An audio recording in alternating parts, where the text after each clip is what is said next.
This one, dear workplace therapist. I keep hearing the term psychological safety being thrown around at company meetings, on LinkedIn posts, and all kinds of other places. I've been recently promoted as team leader to a team of 6 people. I think I know what psychological safety is, but how do I know if I'm doing it right? Signed, is it safe yet? Oh, nice. I love this question. Actually, so funny. I just kind of assume everybody knows this term, but I was on a meeting this week, and the 2 people on the other call that they said, no, I hadn't heard this term. I didn't know what this was. So psychological safety, it's been around a long time. It's grown in popularity the last few years. The simple back of the envelope definition that I think is just the easiest way to remember psychological safety is I feel safe enough to drop all my weapons and armor at the door. So when I go into that meeting, I feel comfortable and I can deliver bad news and I'm not going to get shot as the messenger. I can ask for help and I'm not going to be seen as incompetent. I can throw out a half-baked idea and no one's going to laugh at me. I can say I was wrong, you were right, and it's not going to hurt my credibility. I can do all those kinds of things, and it's seen as healthy, and I'm not going to get hurt in the process. And think about all those things I just said, whether it's throwing out about a half-baked idea or asking for help or saying I was wrong, you were right. Those are all really critical, simple conversations, but powerful ones if we want to have a high-performing team. And you can't have innovation without psychological safety, because innovation is all about risk-taking and making mistakes or throwing out half-baked ideas. So we really, really need psychological safety, not only for high team performance, which Google discovered in a study they did, studying their high-performing teams. They found psychological safety was the key, but you're also going to have it for innovation. So the listener's question was, how do I do it as a manager? How do I know I'm doing it right? Right. How do I know I'm doing it right? How do I know I'm doing it right? And so the simple short answer is, are you modeling it first? So it's leading with vulnerability. So it's the manager throwing out a half-baked idea. It's the manager saying, I was wrong, you were right. It's the manager saying, I could really use some help. It's practicing listening. It's practicing vulnerability. And it's creating a space and environment so people feel that you're modeling it and they feel like it's okay.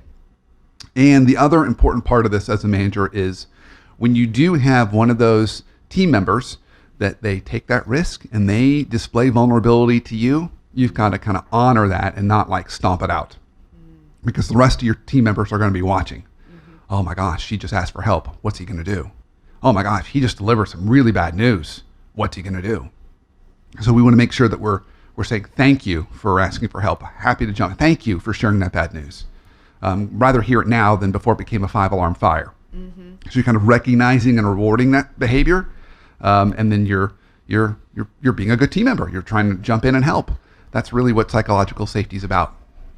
And also allows people to then have some of those, more uncomfortable conversations. Now, one more important point to this. It's a subtle point, but it's an important one. Just like in my trust formula, we've got credibility, we've got authenticity and vulnerability.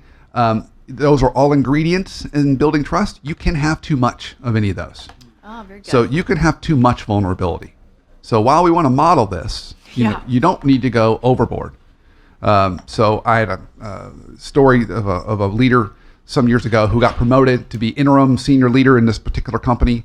And as soon as he announced it to his team, he immediately put his head in his hands and started crying and said, I have no idea how I'm going to do this job.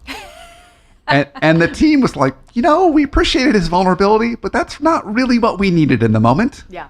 We needed him to show that he was going to work with us to figure it out, and that he was inviting us to be part of it, but that he was confident enough that, we could do it together.